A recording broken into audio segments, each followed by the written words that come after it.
ओम ह्रीं नमः, ओम ह्रीं नमः, ओम ह्रीं नमः, ओम ह्रीं नमः, ओम ह्रीं नमः, ओम ह्रीं नमः, ओम ह्रीं नमः, ओम ह्रीं नमः, ओम ह्रीं नमः। आइए, अभी जो है आप सबके जीवन में कल जो है भक्तामर का पाठ संध्या के टाइम पर नहीं हुआ था, एक मीटिंग अर्जेंट था इसलिए रह गए। याद है हमारी क्या रहा? आज सभी को सूचना है, विशेष सूचना है।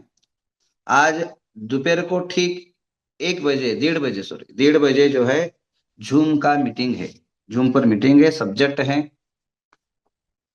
औरंगाबाद में। औरंगाबाद के अंदर जो कार्यक्रम होने जा रहा है, एक शिविर आयोजन किया जा रहा है, जो एक बड़ा जो है नियोजन किया जा रहा है, जहाँ बड़े बड़े महारथी लोग पधार रहे हैं। ऐसे कार्यक्रम का नियोजन हो रहा है। उस कार्यक्रम का नियोजन के संदर्भ में औरंगाबाद के जितने भी कमेटी है, ट्रस्टी जन हैं, सभी लोग आज दोपहर को ठीक 1:30 बजे है। और आजू बाजू वाले लोग भी अगर मीटिंग में उपस्थित रहना चाहे तो जरूर उपस्थित रहे, कि कार्यक्रम बड़ा है। क्योंकि मैं तो एंड टाइम पर पहुंचूंगा, तैयारी आप सबको करना है। और क्या क्या जो है कार्यक्रम होगा, किस तरह कार्यक्रम होगा, उसका रूपरेखा क्या है, आज ठीक जो है 1:30 बजे मैं बता दूंगा। और उसके अनुसार आप लोग आगे का कार्य करें, ऐसी भावना है। क्योंकि कार्यक्रम बहुत बड़ा है, हजारों तादाद में लोग आएंगे। हजारों संख्या में भीड़ रहेगी। तो जो है आप सभी उसमें उपस्थित रहे, ऐसी भावना है। ठीक 1:30 बजे जो भी सभी लोगों को उपस्थित रहना, 1:30 बजे वापिस झूम शुरू हो जाएगा। और झूम जो है वे सभी लोगों के लिए ओपन रहेगा, आप सभी लोग सुन सकते हैं। आइए, अब जो है चौथा नंबर श्लोक का अर्थ समझ लेते हैं। वक्तुम गुणानुगुण समुद्र शशांक कांतान, कस्ते क्षमासुरगुरो प्रतिमोपि बुद्ध्याम, कल्पांत काल पवनोदत नक्र चक्रम, को वातरितुमलभुम निधिम भुजाभ्याम। बहुत सुंदर उदाहरण दिया है आचार्यों ने, कि जो समुद्र है, समुद्र के अंदर घड़ियाल हो, मगरमच्छ हो, और उसमें तैरना जितना असाध्य है, वैसा ही जो है प्रभु आपका गुण का बखान करना उतना ही जो है दुर्लभ है। शशांक, चंद्रमा के उज्जवल किरणों को बृहस्पति के समान बुद्धिमान व्यक्ति भी नहीं कह सकता है।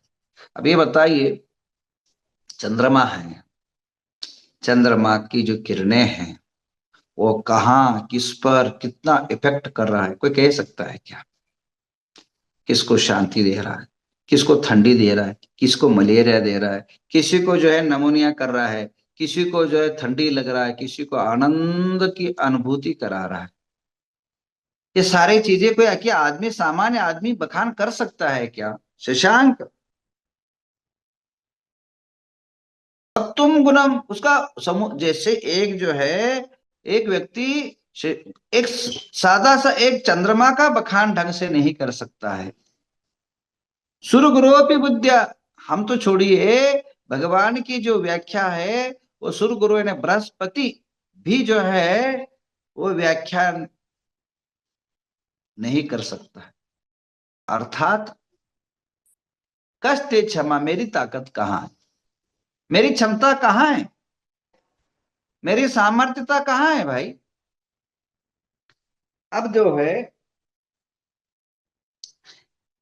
चंद्रमा, कई लोग मानते, कई लोगों को भर्ती हो जाती कि चंद्रमा वैसा है, कवि ने अपने अपने बखान कर सकते, पर वो लिमिटेड है, सर्वव्यापी व्याख्या नहीं किया जा सकता है। क्योंकि उसका विस्तार, आप बताइए, चंद्रमा हमारे जैन धर्म के अनुसार दो है। इस इसमें ऐसा तो असंख्य आता है, इस जम्बू द्वीप के अंदर दो चंद्रमा है, दो सूर्य है। तो चंद्रमा की जो परिभाषा है, आप इतना कह सकते हैं चंद्रमा ऐसा है, चंद्रमा ऐसा, उतना ही कर सकते। उसकी सर्वव्यापकता का परिभाषा एक आदमी बखान नहीं कर सकता। अब कुंडली की बात करें, चंद्रमा जब आप जन्मते हो, जब जन्म समय लेते हो, तो चंद्र का प्रभाव मनुष्य के जीवन में इतना होता है कि आप कह नहीं सकते। कभी कभार किसी की जन्म पत्रिका अगर देखने को आ जाती है, चंद्र बिगड़ा हो तो उसका मन तो कभी स्वच्छ और सुंदर रह ही नहीं सकता है। हमने हजारों ग्रंथों को स्टडी किया तो भी चंद्रमा का हम बखान नहीं कर पा रहे, चंद्रमा का सही ढंग से हम व्याख्या नहीं कर पाते। चंद्र ग्रह विराट ग्रह है, तो उससे भी महाविराट है भगवान का, प्रभु का, आदिनाथ भगवान की महिमा। एक छोटा सा चंद्र ग्रह का व्याख्या नहीं कर सकते, जो केवल मध्य लोक को ही प्रभावित करता है, और जो भगवान पूरे तीनों लोक को प्रभावित करते हो, और तीनों लोग जिससे प्रभावित होते हो, ऐसे तीन लोक के नाथ भगवान का हम कैसे बखान कर सकते हैं भाई? किस तरह व्याख्यान कर सकते हैं? संभव ही नहीं। एक आदमी, छोटा सा आदमी ज्योतिषी जो है, कुंडली का बखान ढंग से नहीं कर सकता एक ग्रह का, एक ग्रह का, चंद्र ग्रह भी देखो, चंद्र ग्रह को तो मान ही लिया शशांक। कई लोगों से कहना है, जो बार बार कहते हैं ना शंका समाधान में, ग्रह होते नहीं, तो ये क्या है? शशांक क्या है? सुरगुरु क्या है? बृहस्पति क्या है? केवल मंच मिला, माइक मिला, बकवान करना के सिवाय रहा क्या आपके जीवनों में झूठ पसारने के? तो कहने का तात्पर्य, कल्पांत काल पवन होदति नक्र चक्रम, कल्पांत के बाद, कल्पांत काल के बाद यानी प्रलय के काल के समय, कल्प काल के बाद एक प्रलय होता है। तो प्रलय के अंदर अगर ऐसे ही जो है समुद्र के अंदर मगरमच्छ है, तो उससे, उसमें तैर सकती हो क्या? उसमें पार कर सकते हो क्या? ऐसे ही जो है समुद्र के अंदर मगरमच्छ हो तो आदमी भाग जाता है, और मगरमच्छों का ढेर हो, और प्रलय आता हो, उसमें उथल रहे हो, उस मगरमच्छ को छेड़ दो, और उस टाइम तुम भुजाओं से अगर समुद्र को पार करना, कल्पना कर सकते क्या? बताइए। ऐसे ही सांप के बिल में जो है हाथ डालना संभव नहीं हो रहा, और सांप अगर ये हुआ हो, क्या बोलते हैं, बिगड़ा हो, सांप कुपित हो, सांप जो है क्रोध में हो, तो बिल में हाथ डालो तो क्या होगा? शेर का गुफा है, जाना ही कठिन है, और शेरों का घेर हो, और शेर चिड़े हुए हो, शेर चिड़े हो, शेर उन्मत्त हुए हो, जैसे उनके पास जाना बहुत खतरनाक होता है। समुद्र है, समुद्र के अंदर मगरमच्छ है, और मगरमच्छ के अंदर जो है, वहां अगर पानी के अंदर भुजाओं से तैरना जितना संभव नहीं है, चंद्रमा के गुणों का बखान करना संभव नहीं है, मेरे से क्या, तो जो है भगवान, जो सुरों के यानी देवताओं के जो गुरु है, उनके द्वारा भी संभव नहीं है। तो मेरे जैसे मांग तुंगाचार्य के द्वारा आदिनाथ भगवान का व्याख्यान करना मेरे लिए संभव नहीं है। तो भी प्रयत्न कर रहा हूँ, तो भी दुस्साहस कर रहा हूँ, तो भी मैं, अभी भगवान की पूजा तो हम कर ही लेते ना, तो हम सारे पूजा सही ढंग से कर रहे हैं ऐसा नहीं ना, भगवान की सारी गुणों का बखान कर पाएंगे ऐसा नहीं ना, जहाँ पे जितने बार कर सकते उनकी सारी बखान तो नहीं हो रहा ना। तो कहने का तात्पर्य ये है कि भगवान का व्याख्यान करना बड़े बड़े लोगों की बस की बात नहीं है भाई। भगवान का जो है असंभव कार्य है, भगवान का गुणों का बखान करना, इसका अर्थ होता है वक्तुम गुणान गुण समुद्र, वक्तुम गुणाना, इसका शब्दार्थ भी आपको समझा दूं एक बार।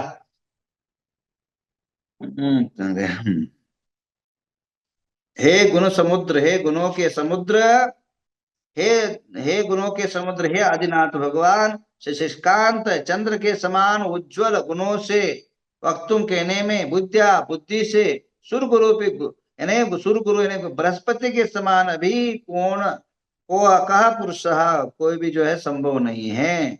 वैसे ही जैसे कल्पांत काल पवनोदत नक् चक प्रलय काल की प्रचंड वायु के वेग में कुपित मुगरमच्छों से परिपूर्ण शंभु निधिम समुद्र को भुजाओं से पार करना असमर्थ है, तो कोई पार नहीं कर सकता है। उसी प्रकार भगवान के गुणों को बखान करना संभव नहीं है।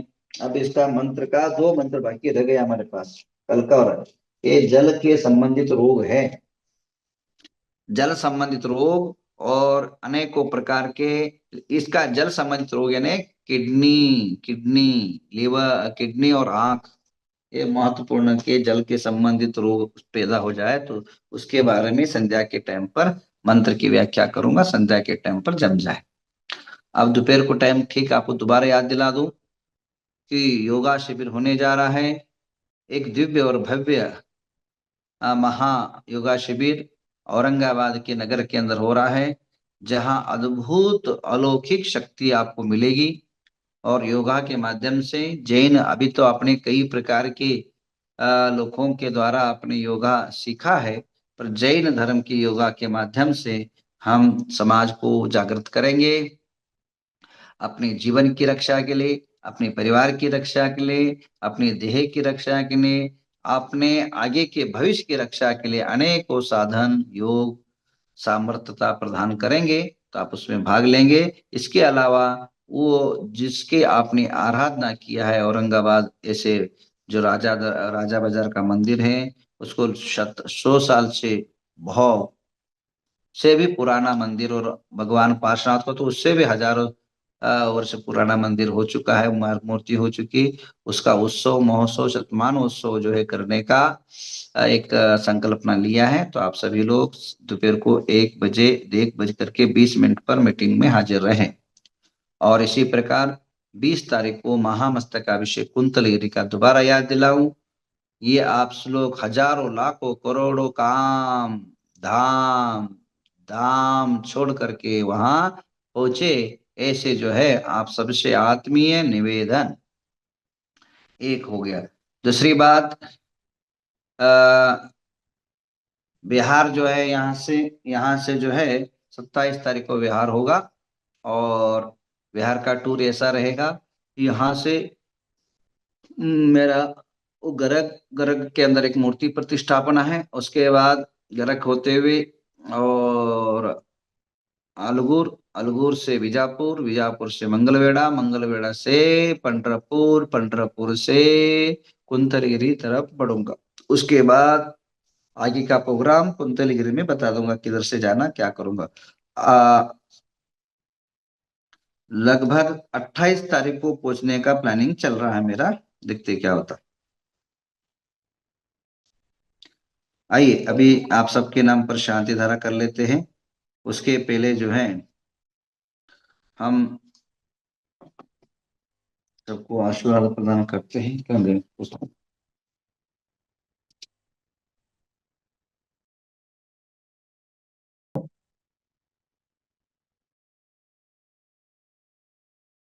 ओम नमो रते भगवते श्रीमते प्रक्षिणाशय भगवती प्रार्थना सदस्य के स्वयं सिद्धांत दर्शाया अनंत सनंद सनंत सुखद सत्यानंद शारिका श्राव श्राविका गुणधर नंदी नाम देश। बोलिए